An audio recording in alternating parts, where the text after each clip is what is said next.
Hello students, good morning. कल हमने आपको सिक्स क्लास का जो आपका थर्ड चैप्टर है तारोज रिवार्ड, तारों का इनाम, इसका पहला जो पैसेज है वो हमने पढ़ाया। कल हमने आपको बताया कि तारो जो कि एक युवा लकड़हारा था, अपने माता पिता की सेवा करता था। एक निर्जन पहाड़ी पर उनका घर था।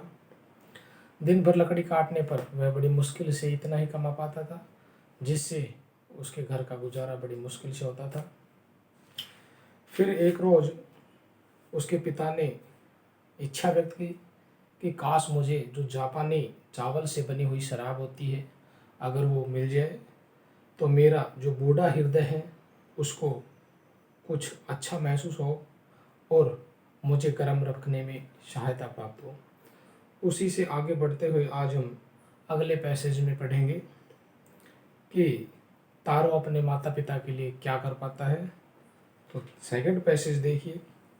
Next morning Taro jumped out of bed earlier than usual and made his way to the forest.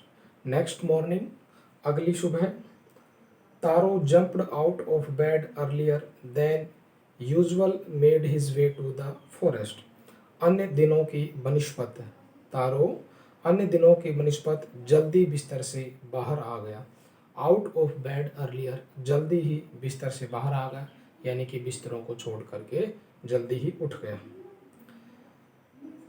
And made his way to the forest, और जंगल की ओर चल दिया।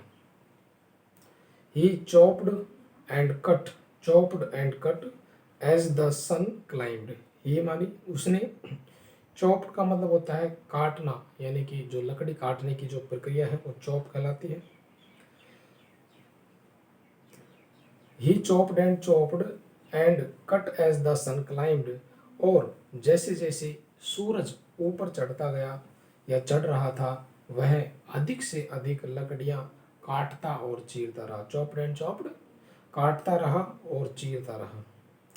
एंड सून, और जल्द ही वॉज सो वार्म, वह इतना गर्म हो गया, सो वार्म मान इतना गर्म होगा, that he had to take off his jacket, कि उसे अपनी हैड टेक ऑफ मानी उतारनी पड़ी जैकेट, और जल्दी ही उसे अपना जो वस्त्र पहना हुआ था, जैकेट पहनी हुई थी, उसे उतारना पड़ा। And his face, his mouth was dry, his मानी उसका, माउथ मानी मुंह, वाज ड्राई मानी सूख गया था, माउथ यानी मुंह उसका सूख गया था। And his face was wet with sweat, और उसका जो चेहरा था, फेस मानी चेहरा, वाज वेट मानी गीला हो गया, विद स्वेट होता है पसीना, और उसका जो चेहरा था वो पसीने से भीग गया था। My poor old father, he thought, if only he was as warm as I. My poor old father, मेरे गरीब बूढ़े पिता, my poor old father, मेरे गरीब बूढ़े पिता, he thought, उसने सोचा, if only he was as warm as I, काश वे भी मेरे जितना ही गर्म होते। यानी कि जब तारो काम कर रहा था, हार्डवर्क कर रहा था, तो उसका मुंह भी सूख चुका था, पसीने से लथपथ था। उस वक्त उसने क्या विचार किया कि काश जो मेरे पिताजी हैं वो भी इतने ही गर्म होते।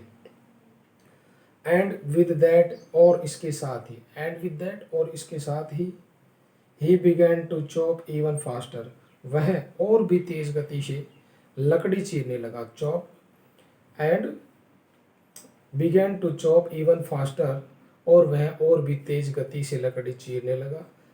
Thinking of the extra money he must earn to buy the sake to warm the old man's bones, उस अतिरिक्त, thinking of the extra money, उस अतिरिक्त धन के बारे में सोचकर, he must earn to buy the sake to the warm the old man's bones, जिसे उस बूढ़े व्यक्ति की हड्डियों को गर्म करने के लिए, साके खरीदने के लिए कमाना चाहिए था। यानी कि वह और अधिक तीव्र गति से लकड़ियां काटने लगा ताकि वह अधिक से अधिक धन कमा सके और अपने जो बूढ़े पिता थे उसकी हड्डियों को गर्म करने के लिए, साके खरीदने के लिए पैसे कमा सके।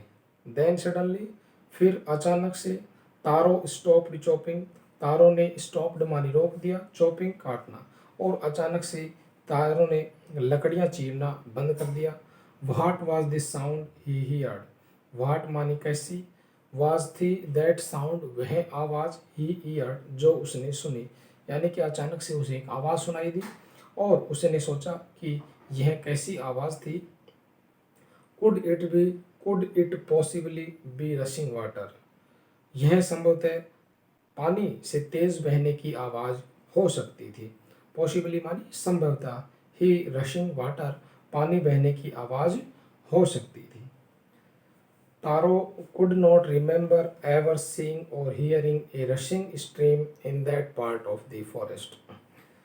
तारो कुड नॉट रिमेंबर, तारो को याद नहीं कि उसने एवर सीन और हियरिंग, उसने कभी भी जंगल के इस हिस्से में सीइंग देखा हो और हियरिंग सुना हो, रसिंग stream in the part of the forest, यानी कि उसने जंगल के उस हिस्से में कभी बहती हुई धारा को देखा या सुना हो। ही वॉज 30, वह प्यासा था। The axe dropped out of his hand and he ran in the direction of the sound.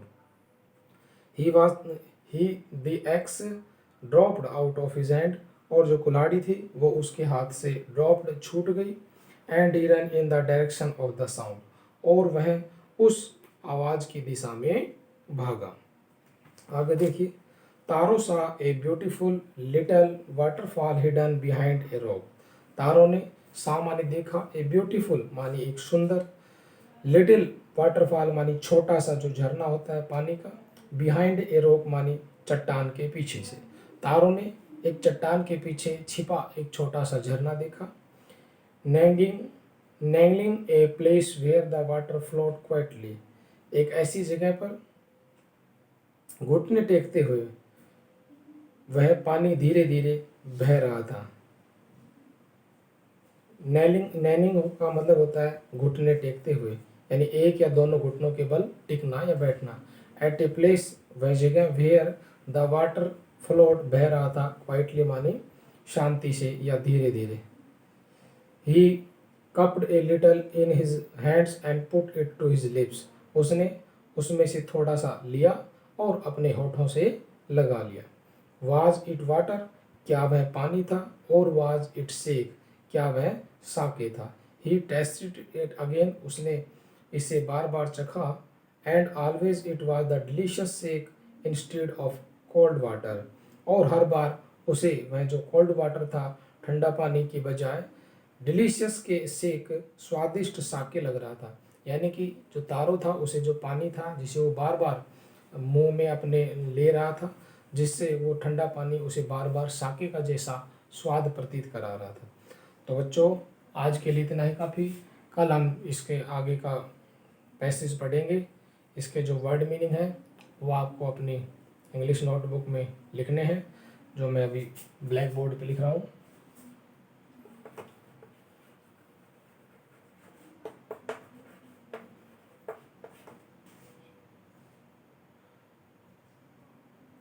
Flawed, FLOWED, flawed माने बह रहा था। अगला मीनिंग देखिए,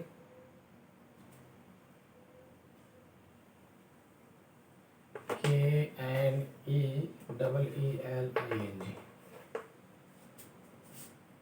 एक या दो घुटनों के बल बैठना।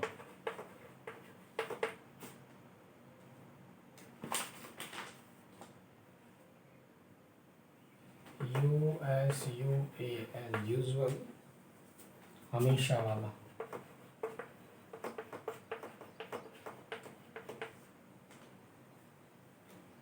CHOP, चौक मानी काटना।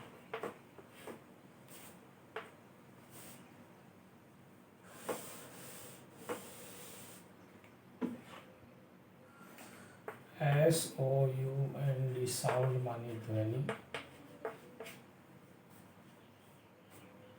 CLIMB, क्लाइम मानी चढ़ना। तो बच्चों ये मीनिंग आपको अपनी इंग्लिश नोटबुक में करने हैं और बाकी के मीनिंग मैं आपको PDF फाइल के रूप में होमवर्क में सेंड कर दूंगा, जिन्हें आप अपनी इंग्लिश नोटबुक में सुंदर राइटिंग में लिखें। धन्यवाद।